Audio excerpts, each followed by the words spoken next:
Hello, this is Xbox Ahoy, and this is a free-for-all game on Overgrown.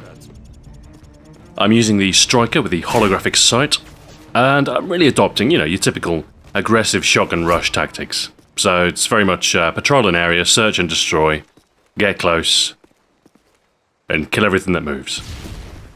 And it's one of my better games with the striker. I'm not sure it's, whether it's because I'm playing inept people or, maybe I was just lucky. Maybe I was the host, I'm not sure. But you'll see I generally try and stick to interior areas. I don't like being out in the open with a shotgun, because you are at a disadvantage. So you want to avoid long sidelines like that. Try and get close to people, and put as much lead on target as possible. And the interiors are really the best place for the shotgun, particularly on this level. You don't want to be caught in the wider open areas, because, well, with the limited range of the shotguns, you will just be cut down. So it's not the most decisive start to a free-for-all game, but I do have a bit of a spree in the middle. And this is really where I do most of the damage, in this house here. It's quite a twisty area. Plenty of close-range potential. So it turns out I do rather well. And you've already got to listen in free-for-all. You need to sort of just, every so often, stop, pause for a moment, reload in the case of the striker, and just try and listen to see where people might be coming from. If you can do that, if you've got a decent headset, you'll be able to better predict where people are going to come from. And you can, lie in wait, ambush them, and ultimately kill them. Nice double kill there on the stairs. This is a bit of a choke point as far as interiors are concerned. And always check your corners, don't just run straight past that bit there. This bit, very lucky here, this guy spots me as I'm going behind that bookcase hiding spot there. And I'm really desperate for a reload at this point, but they just keep on coming. I guess they're coming back for revenge kills, but sadly it's not to be. So I've got my AC-130. I'm running 7, 9, 11 on my kill streaks. 7's the Harriers, 9's the Pavlo, and 11 is the AC-130. So at this point, I hide under the stairs, and amazingly, no one thinks to look there while I've got my AC-130 in the sky. But unfortunately, what with all the overhead cover on this map, I don't do terribly well. I think I get maybe 2 or 3 kills with this AC-130. As far as my perks are concerned with this one, I was using Marathon for the first one, because you want to run around a lot with the shotguns, and Marathon will get you closer to the enemy. It's better than Lightweight for that. I mean, Lightweight speeds you up, but it's really sprinting across the map that Marathon excels at. You also get the faster mantle, although I don't think it's too much of an issue in this game. I was using Stopping Power for my second perk, as the striker, it sometimes needs a bit of a buff in power. It's okay without it, but I'm not sure if Lightweight would have been more effective. Stopping Power, you get more one-hit kills. It's easier to kill at long range. So it's just generally makes the striker all round more effective. My third perk was Sitrep. Commando knife there, unfortunately. Sitreps, I didn't have Pro at this point, but it's a pretty good one for free-for-all, because there are a lot of claymores that get used, which will both tell you the position of, where enemies are holed up, and also sort of, when you've got the Sitrep Pro, you get to have louder footsteps of the enemy, which is pretty nice. It also silences your own. So, from your point of view, it's kind of like Ninja Pro, but obviously the enemy can still hear you. Which can be dangerous. If you forget you've got Sitrep instead of Ninja, you can sometimes think, I've got silent footsteps, it's okay. But no. It quietens yours, but everyone else can still hear them.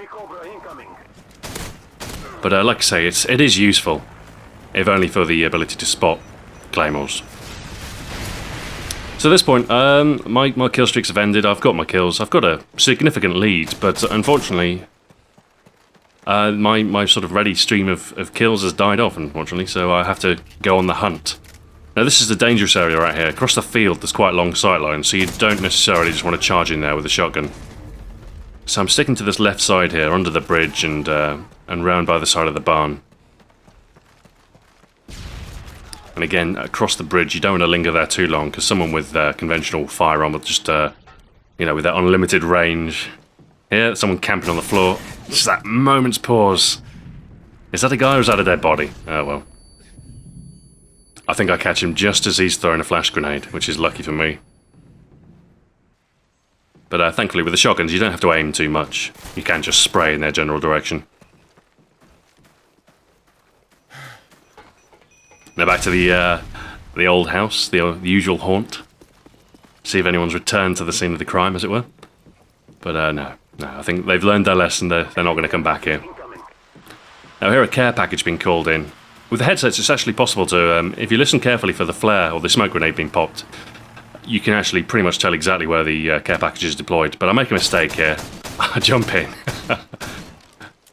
And apparently that's a bulletproof or buckshot proof bush, as I'm not able to get him.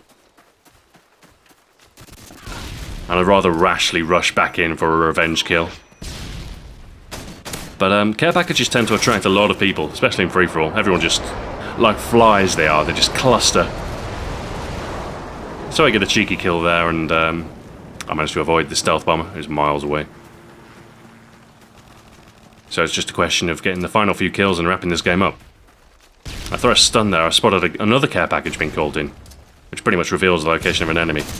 Stun grenades are great to use when you've got a shotgun, because you can just toss one out, and that will basically slow the enemy to a crawl if you get a hit, giving you the time to get close and you know, give them a couple of hits. So they should go down nice and easily. Otherwise, you know, if they're running at full speed with an SMG, you might struggle to catch them. I was using the Vector as my primary, so I've got full mobility. Coupled with Marathon means I can really shift. Now here, I heard some silenced fire coming from over here, and then I hear it again. So I'm just following the trail of corpses, as it were. And then that guy there with the long sightline, I didn't really stand a chance, so I have to fall back, go into cover. And yeah, I just get outgunned there by the Scar H. I got a couple of hits on him, but unlucky really.